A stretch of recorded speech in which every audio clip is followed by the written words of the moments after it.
Western and Southern Kentucky. This is WYMT Mountain News at 6.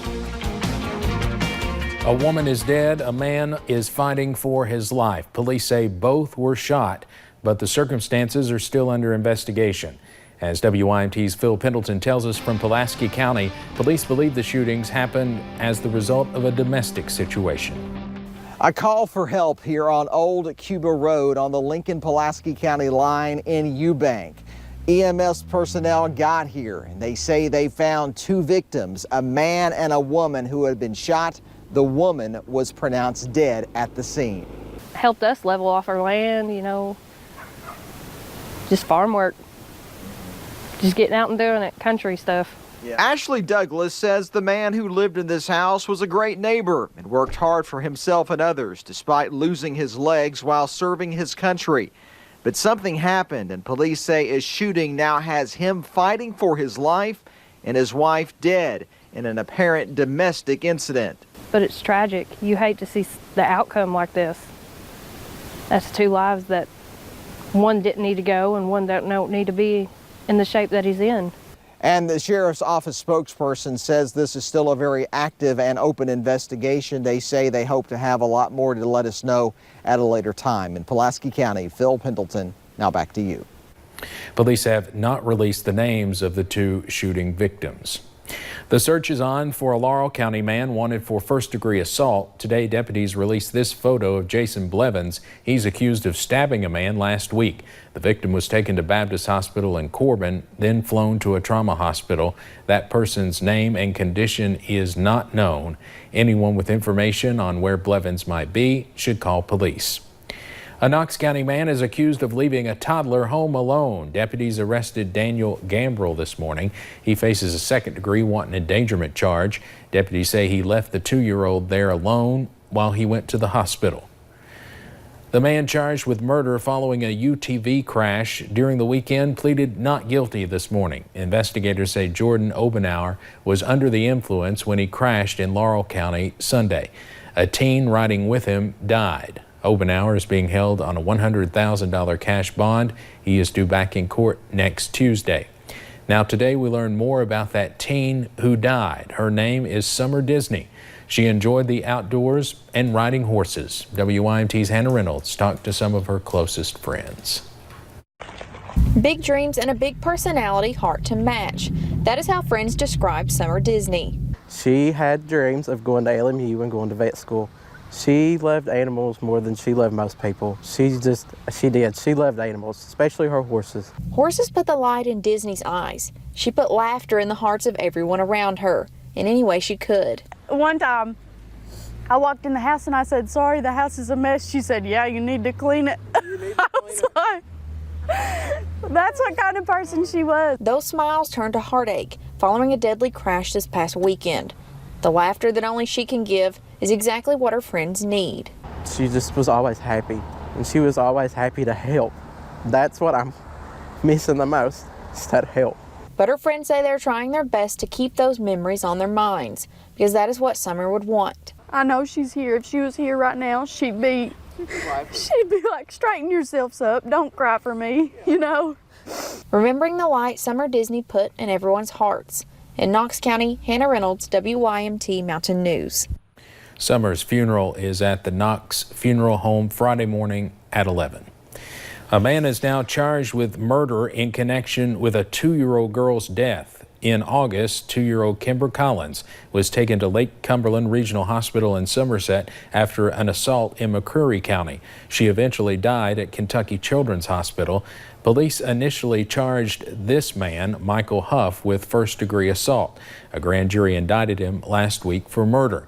Prosecutors believe he beat or assaulted the little girl, causing her death. Huff is still in jail in Leslie County. He's due in court again next month.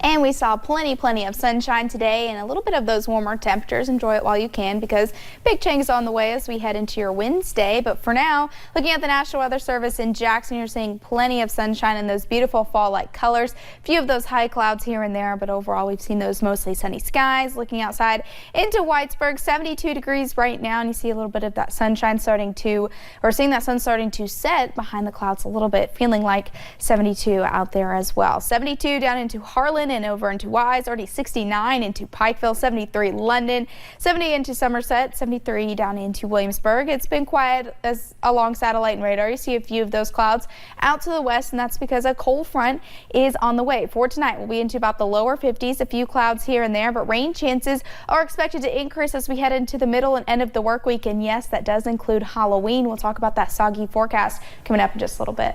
All right, thank you, Paige. Vice President Mike Pence will be making a stop in Laurel County this Friday, November 1st. The Vice President is joining Governor Matt Bevin and Congressman Hal Rogers for the 5th District Rally and Fish Fry. One London business already knows what it's like to have the Vice President stop by recently. WYMT's Madison Pergram went to Weaver's in London and has more. On a normal day at Weaver's in London, people line up waiting for their hot dogs and hamburgers. This is a good little hometown place to eat, not a franchise, and really good food. But recently having a surprise lunch guest, Vice President Mike Pence. I have no idea. It just happened. It was happening before we knew it was happening, but we're glad it happened. Kimberly Weaver, owner of Weaver's, said it was not only a memorable moment for her. He had a hot dog with mustard is what he had. But also for the people there eating on their lunch break. The people that were here got to have a one-on-one sit-down experience with the Vice President of the United States. How often does that happen? With the recent announcement of a second visit from the Vice President to the mountains, people are getting ready for the occasion. When I first saw it on the news, I signed up and got my ticket right away. Also getting prepared. I would love to have him come back again and visit. For what could be another surprise visit. In London, Madison Pergram, WYMT Mountain News. We have more information on the event and a link to register for tickets on our website at WYMT.com. And with the election just 1 week from tomorrow, Governor Matt Bevin and Attorney General Andy Beshear are getting together on the campaign trail. Tonight, the two will meet for the 4th time during a gubernatorial debate at KET in Lexington.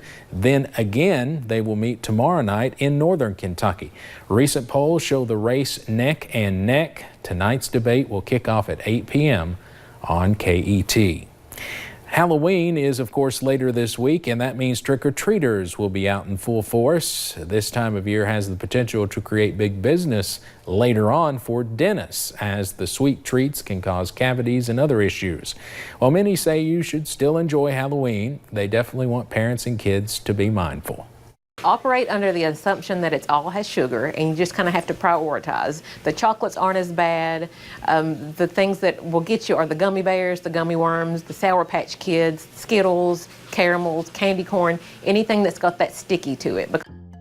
Holiday says to brush your teeth or drink water after eating the sugary treats to help get that sugar off your teeth. Now, over on WYMT.com, we have an updated list of trick-or-treat days and times. We've been updating this all day long. Several cities and counties have changed trick-or-treat days today because of the nasty Halloween forecast. For example, Hazard and Perry County is now Friday night, while Floyd, Pike, and Knott counties have moved their trick-or-treat times to Saturday. Now again, we're continuing to update the list. You see it there on WYMT.com. A wildlife center set to open in about 2 years is getting a new name before it even opens. What once was going to be called the Appalachian Wildlife Center is now being called Boone's Ridge. The tourism and education venue is set to open in the summer of 2021 and is expected to employ more than 200 people. It's being developed in Bell County. The rebranding pays tribute to settler Daniel Boone's popularity. Well, are you ready to come on down? The Price is Right Live is coming to the Appalachian Wireless Arena in Pikeville. The event is scheduled for Thursday, March 26th of next year. Now keep in mind this is a stage show, so Drew Carey will not be there, but another celebrity will host the stage show. Marketing Director Josh Kessler says this is a unique event you will not want to miss. They're gravitating towards this event because it's something different. They never had a game show here in Eastern Kentucky before, and this is giving them a chance, instead of flying to California, to be on the live stage show, which is really cool. Kessler wants to remind everyone, just because you buy tickets, that does not mean you will be on the show. You'll need to register at least 3 hours before. Now, we should know within the next few weeks who that celebrity host will be. The Price is Right Live is also coming to the arena in Corbin that same week next year. And we have one more day of sunshine before those soggy weather returns for your Halloween. After that, chilly temperatures return as we head into November. I'll have all those details coming up in just a little bit. But first, we will remember a man who attended nearly 1,000 shows at the Mountain Arts Center and someone who is described as a Prestonsburg superfan.